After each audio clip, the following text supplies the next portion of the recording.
2 Kings 7. Elisha replied, Hear the word of the Lord. This is what the Lord says. About this time tomorrow, a seah of the finest flour will sell for a shekel, and 2 seahs of barley for a shekel at the gate of Samaria. The officer on whose arm the king was leaning said to the man of God, Look, even if the Lord should open the floodgates of the heavens, could this happen? You will see it with your own eyes, answered Elisha, but you will not eat any of it.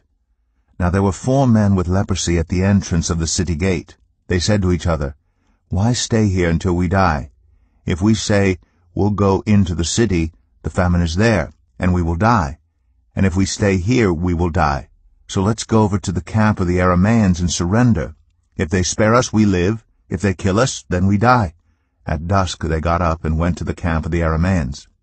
When they reached the edge of the camp, no one was there, for the Lord had caused the Arameans to hear the sound of chariots and horses and a great army, so that they said to one another, Look, the king of Israel has hired the Hittite and Egyptian kings to attack us. So they got up and fled in the dusk and abandoned their tents and their horses and donkeys. They left the camp as it was and ran for their lives. The men who had leprosy reached the edge of the camp, entered one of the tents, and ate and drank. Then they took silver, gold, and clothes, and went off and hid them. They returned and entered another tent, and took some things from it, and hid them also. Then they said to each other, What we're doing is not right. This is a day of good news, and we're keeping it to ourselves. If we wait until daylight, punishment will overtake us. Let's go at once and report this to the royal palace. So they went and called out to the city gatekeepers and told them, We went into the Aramean camp, and no one was there, not a sound of anyone, only tethered horses and donkeys, and the tents left just as they were.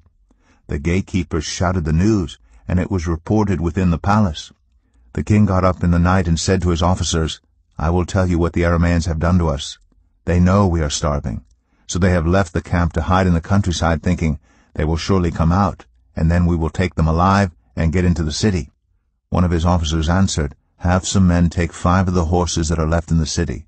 Their plight will be like that of all the Israelites left here. Yes, they will only be like all these Israelites who are doomed. So let us send them to find out what happened. So they selected 2 chariots with their horses, and the king sent them after the Aramean army. He commanded the drivers, Go and find out what has happened. They followed them as far as the Jordan, and they found the whole road strewn with the clothing and equipment the Arameans had thrown away in their headlong flight. So the messengers returned and reported to the king. Then the people went out and plundered the camp of the Arameans.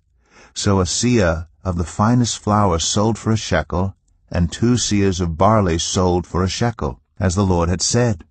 Now the king had put the officer on whose arm he leaned in charge of the gate, and the people trampled him in the gateway, and he died, just as the man of God had foretold when the king came down to his house.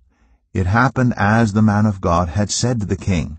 About this time tomorrow, a seah of the finest flour will sell for a shekel, and 2 seahs of barley for a shekel at the gate of Samaria. The officer had said to the man of God, Look, even if the Lord should open the floodgates of the heavens, could this happen? The man of God had replied, You will see it with your own eyes, but you will not eat any of it. And that is exactly what happened to him. For the people trampled him in the gateway, and he died.